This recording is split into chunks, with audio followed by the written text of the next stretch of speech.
I thank the member for Hinkler. I call the member for Lilly. Thank you, Deputy Speaker. This Liberal national government is the best friend multinational tax avoiders ever had. That's right. The contrast here with Labor's record in government could not be starker. Labor has a proud record of redressing corporate tax avoidance.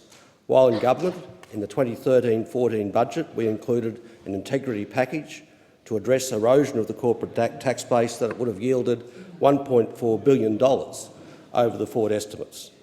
The budget dedicated $109 million to help the ATO target foreign marketing hubs, counter aggressive tax structures and close a range of loopholes which have facilitated profit shifting by multinationals.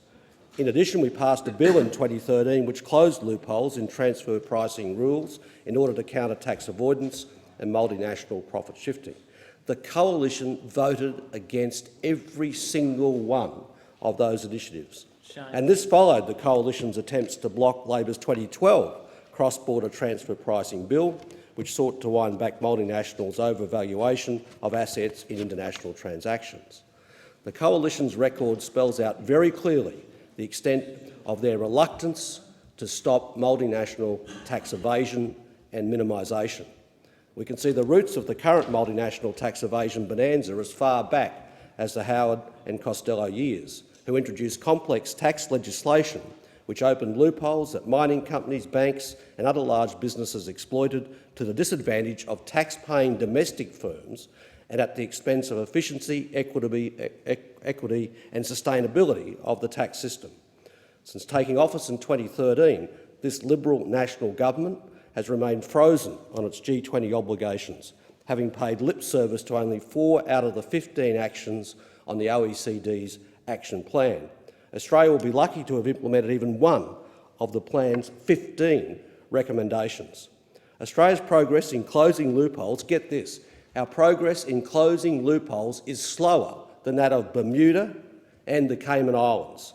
The Coalition government's deliberate avoidance of tax avoidance betrays the true meaning of the commitment that Mr Hockey and Mr Abbott made of being open for business. They're certainly open for multinational tax avoiders. We're absolutely certain of that. No doubt. Since taking office, the Coalition has rejected Labor's proposals to tackle multinational tax avoidance, which would net the government $1.1 billion. They've sacked 4,700 staff from the ATO.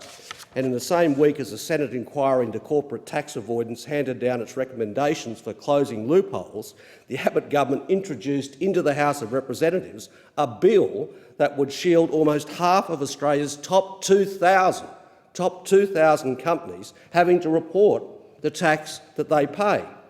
Now, faced with the difficulty of identifying multinational tax avoidance, some governments are now taking the legislative low road and proposing instead, don't worry about that, let them walk away from their obligations, let's just jack up a regressive GST on all of the punters who work hard, on all of the farmers out there, on all of those people that make this country great. Why don't we tax them more? Because we're reluctant to actually tax the multinational companies. The argument goes that the GST is relatively easy to collect and those who are disadvantaged can be compensated by adjusting income taxes.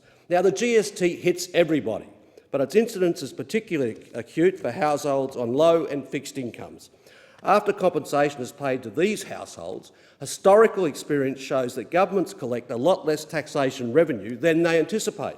In fact, the original GST package, introduced by Treasurer Costello, ended up costing the government $21 billion. $21 billion after compensation was paid.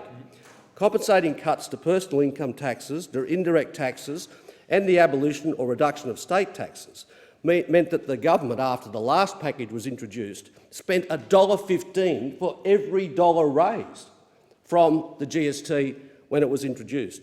Moreover, most of the personal income tax cuts given by Howard and Costello as compensation were simply handing back bracket creep since the tax cuts were last given by the Keating government in 1995-96. There is no revenue bonanza from a GST, no money left over if you compensate properly for health and education and company tax cuts.